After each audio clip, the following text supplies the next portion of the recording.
time on Beyond Stardom, 5 superstars who like to keep busy in their downtime.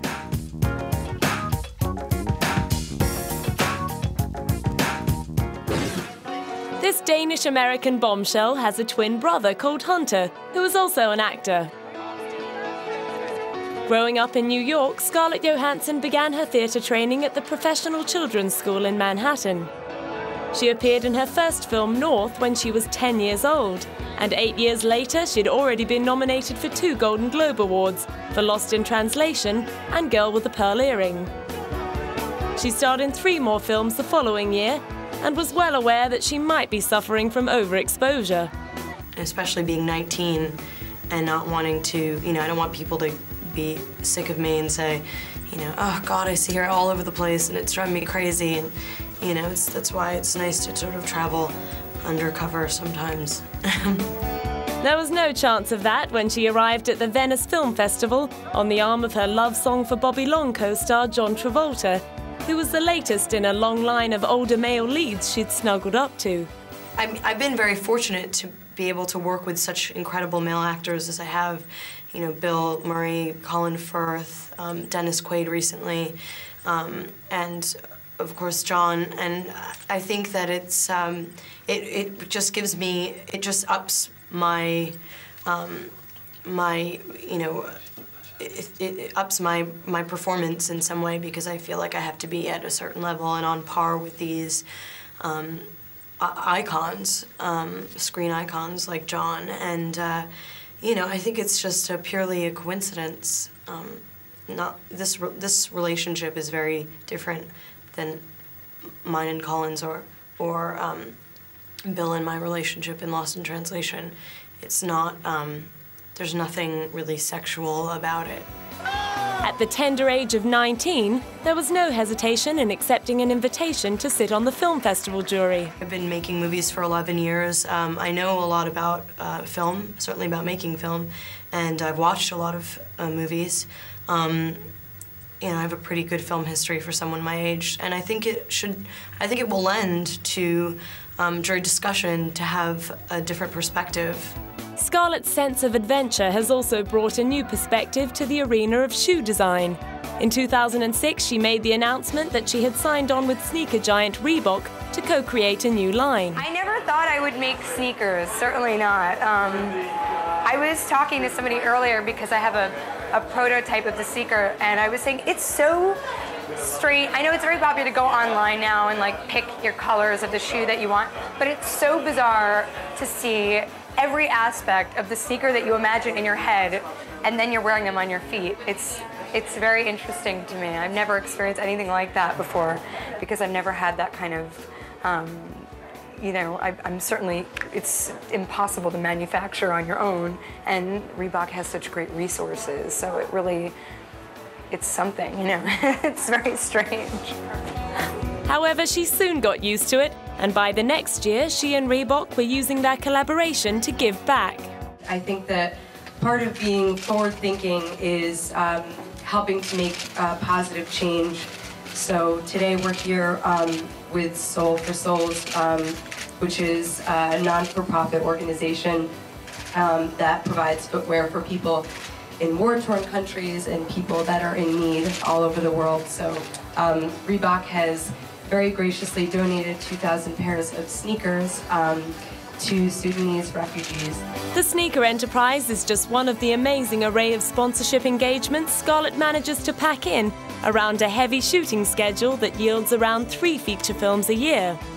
In 2004, she became the face of the Calvin Klein fragrance Eternity Moment.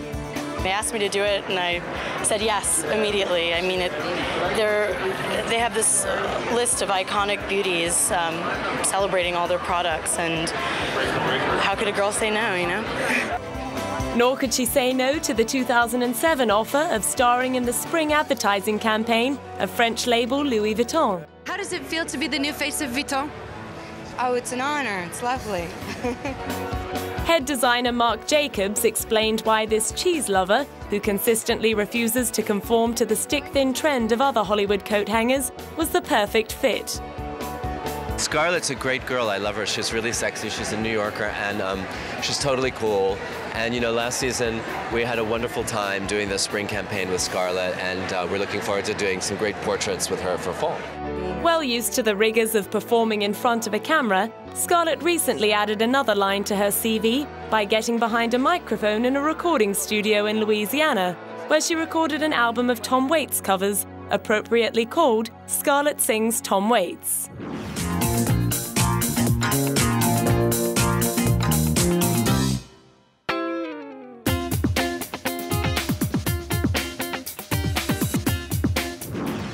This epic director contracted polio as a boy and spent much of his sick childhood indulging his imagination with puppet theatre productions. As an adult, Francis Ford Coppola explored his creativity on a much grander scale. And in 1972, he co-wrote and directed the 3-hour Oscar-winning extravaganza The Godfather, which sits at number 3 on the American Film Institute's list of the greatest films of all time. Over the space of a 35-year career that has also endured its fair share of flops, he has put his name to such classics as The Conversation, The Godfather 2 and Apocalypse Now. He's the father of Marie Antoinette and Lost in Translation director Sofia Coppola, and is uncle to comic actor Jason Schwartzman. In his spare time, he produces wine, runs several hotels, and co-owns the Rubicon restaurant with Robert De Niro and Robin Williams.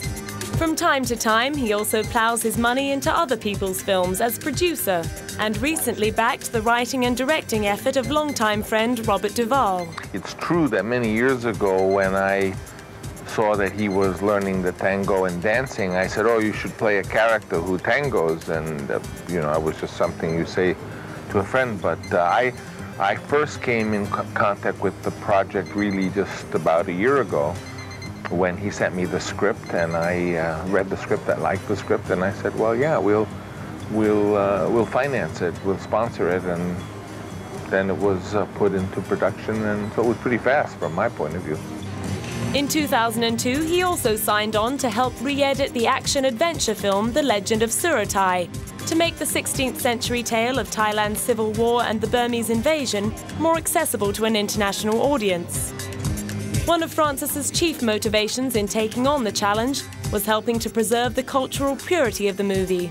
If films cannot be made in their national language, if they must be made in English in order to find an audience, then the cinema loses a tremendous wealth of culture. 5 years later, Francis was faced with a tremendous loss himself. As he was preparing for the release of his first directing project in a decade, his Buenos Aires office was raided by thieves. I don't know, I'm just very worried because I lost a lot of, 15 years of computer data, because they not only took the computer, but under the floor there was a little thing which was the backup. And if I could get that backup back, it would save me years. You know, all the photographs of my family, all of my writing, because they took both the computer and the backup. The backup is worth nothing. You could buy it for 20 pesos, you know. Is it true that you are offering money for the people? If someone could bring me back my backup, I would be very happy. I would be because it would save me many years. Despite the setback, he pressed on with the launch of Youth Without Youth, about an elderly Romanian linguistics professor who feels he has wasted his life, lost the woman he loved, and failed to produce a great academic work. At the Rome premiere of the film, Francis waxed philosophical about his motivation as a filmmaker.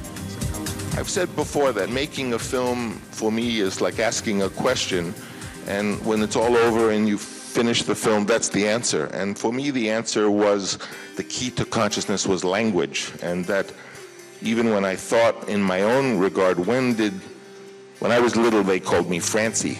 And I thought, when did Francie first exist? And it was when I was about 4 years old, and that was when I had a little bit of language. So that was what I learned from this film. Anticipating criticism, he defended the film. I only ask you to think that my film was interesting. Beyond that, you can decide later in the privacy of your time whether you think it was beautiful or of interest. But one cannot be a prisoner of either your earlier work or anyone's earlier work, or there would never be Pelléas and Melisandre, there wouldn't have been a Carmen, there wouldn't have been a Rites of Spring. Not that my work is at the level of those greats, but I think we should be tolerant of artists who want to break new ground and not require them to make gangster films all their lives. His next movie will star Matt Dillon and Javier Bardem. Set in Argentina, Testro follows the lives and relationships of a group of Italian immigrants.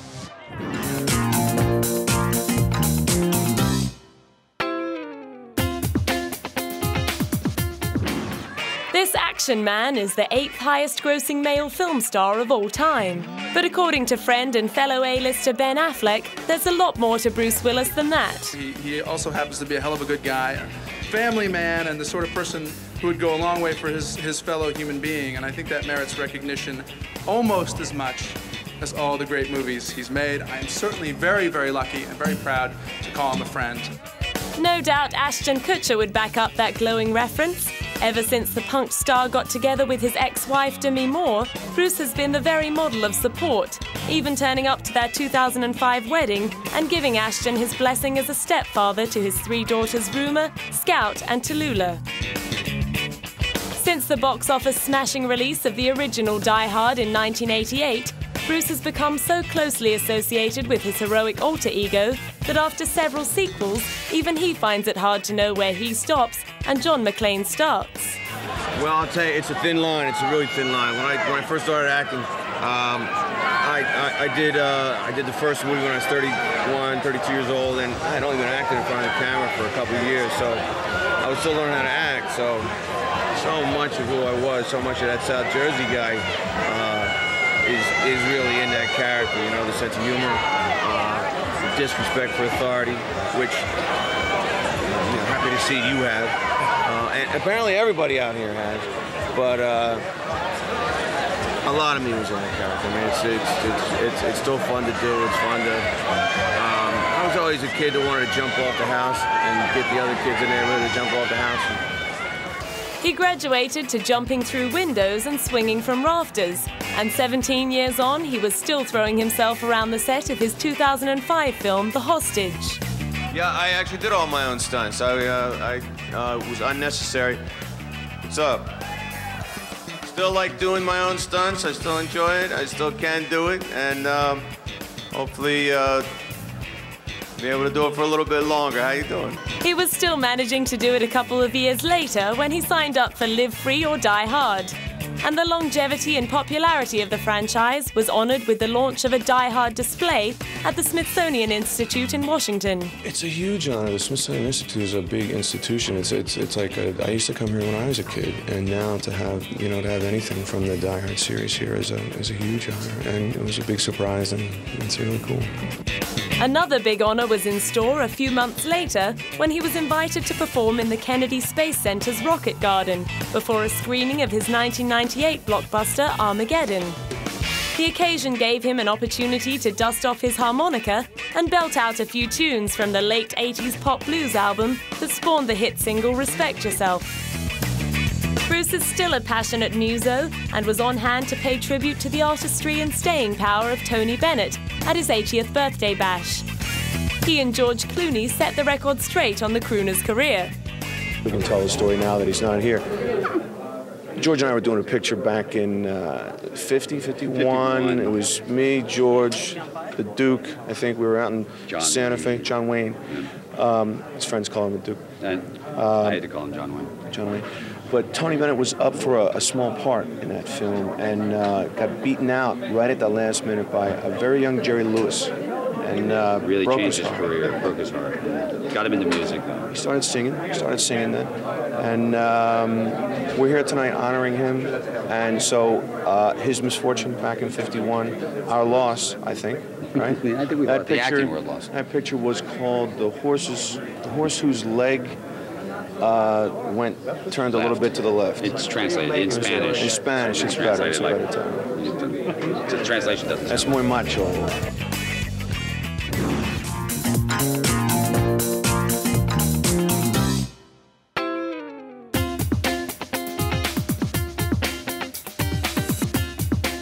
Rolling Stone magazine ranks this Latin rock musician as the 15th greatest guitarist of all time. Carlos Santana first blew critics away at Woodstock in 1969.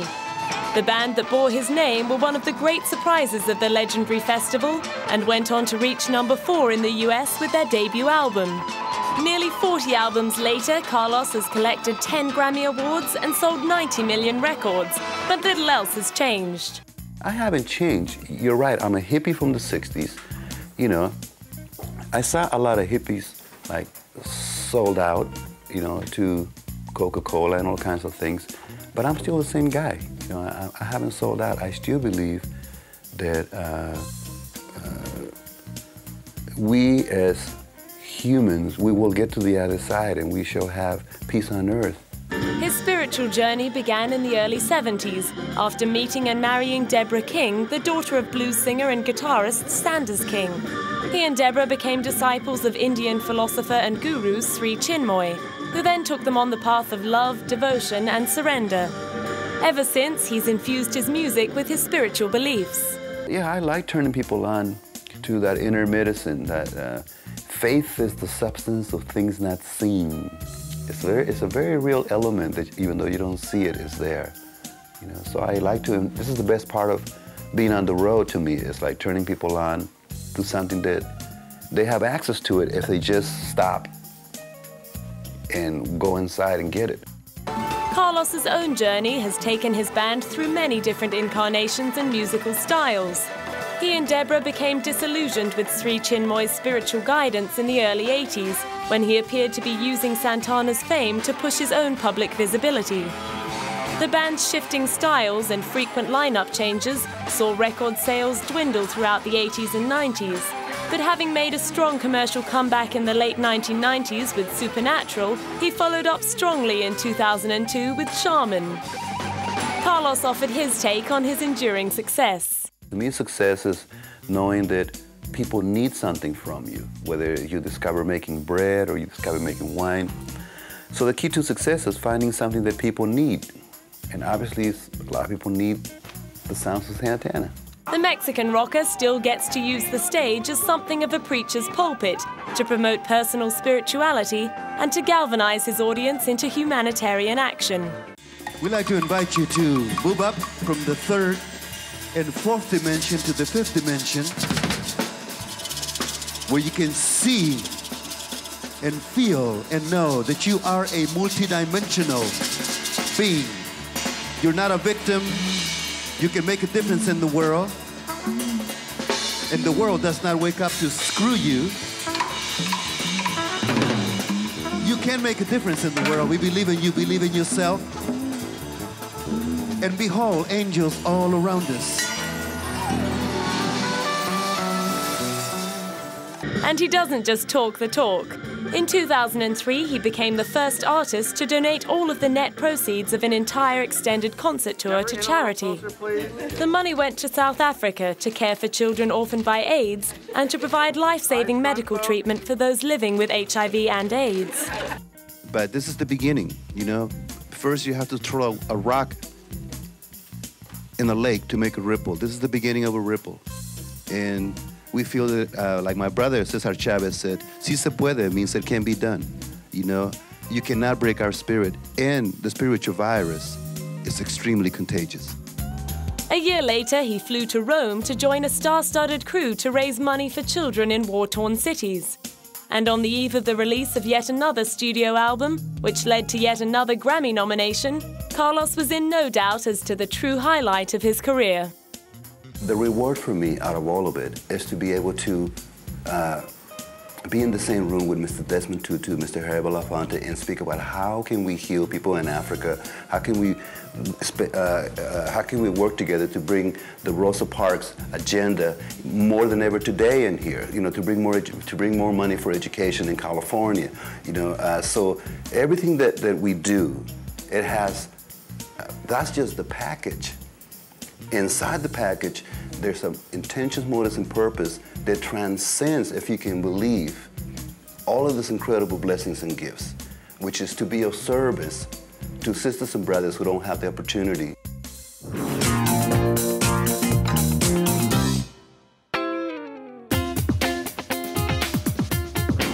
This Spice Girl was brought up as a Jehovah's Witness. But it didn't take Geri Halliwell long to shake off the moralistic shackles of her sheltered upbringing in Watford, England. Before pursuing a music career, she worked as a nightclub dancer in Majorca and did a spot of nude modelling, the photographic evidence of which is now freely available on the internet. In 1994, she answered an ad for performers to join an all-girl band in London's theatrical paper The Stage. She got accepted into the group initially called Touch, along with Victoria Adams, Melanie Brown, Melanie Chisholm and Michelle Stevenson.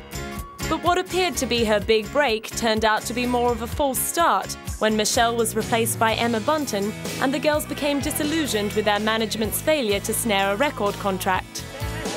The story goes that it was Geri who took hold of the reins, engineering a sneaky maneuver to dump their management while retaining control of their recordings. And in 1996, the Spice Girls released their debut single, Wannabe. It topped the charts in the UK for 7 weeks and went to #1 in 31 countries, becoming the biggest-selling debut single of all time. It even beat the Beatles' debut effort on the Hot 100 chart in the US. Always the most outspoken member of the group, Geri was known for her outrageous Union Jack outfits and streaky hairdos. The latter led to the coining of her Spice Girl moniker, Ginger. In 1997, it was rumoured that she and Melanie Brown, aka Scary Spice, were behind the decision to fire mastermind manager Simon Fuller, and the Spices split up the management responsibilities between them. During a sellout world tour the following year, Geri set the cat amongst the pigeons again by announcing via her solicitor that she was leaving the group. While she claimed she was merely suffering from exhaustion and needed a break, the rumour mill claimed that her abrupt departure had more to do with a falling out with Scary, who allegedly thought little of Geri's singing and dancing skills. Either way, her exit threw the band into disarray. Although they ploughed on with the tour, their live album ended up being cancelled and the planned Disney animation never materialised. Meanwhile, Geri got stuck into a solo career, releasing Schizophrenic in 1999, which contained the appropriately titled Look at Me. Needing to buy back a few karma credits after leaving her fans and fellow Spices in the lurch the year before, she signed on with the United Nations to become a Goodwill Ambassador for the Population Fund, and went on a fact-finding trip to the family clinics and slum areas of the Philippines. In 2007, she travelled to Zambia to raise awareness to reduce maternal death and halt the spread of HIV/AIDS. We, the UNFPA, are here today in Zambia to remind governments and honour their commitment to improve maternal health care. The year before, Geri had given birth herself to a baby girl called Bluebell Madonna. Although she has not confirmed the father's identity, the British tabloids have suggested that Bush drummer Sasha Gervasi was the culprit. While pregnant with Bluebell, she put her downtime to good use and started a series of children's books. The idea for Eugenia Lavender started about 2 years ago, but it really took off when I got pregnant and I hurt my back and I was lying on the couch with all this creative energy, and I decided I just, put it all down on paper.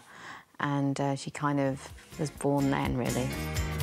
But the launch of her career as an author was merely a warm-up act for the big announcement of the year, the news that the Spice Girls were reuniting for a one-off tour. What we did was put this, this website up and said, hey, who wants to come to a Spice Girl concert? Register. And so you don't know. Maybe 5 people want to come, maybe 2, maybe lots. It has blown us away how many people. There's been 3 million applicants, that have registered. And I think that makes 18 million people want to come. That's shocking, 18 million people. No. So that is outrageous. And the question on everybody's lips: have you forgiven Geri? No, absolutely not. No, of course, we love each other. We're all friends. Absolutely. There's nothing to forgive. Oh, isn't that lovely? Yes, and it just goes to show that there's nothing like a money-spinning sellout world tour to smooth out old grievances.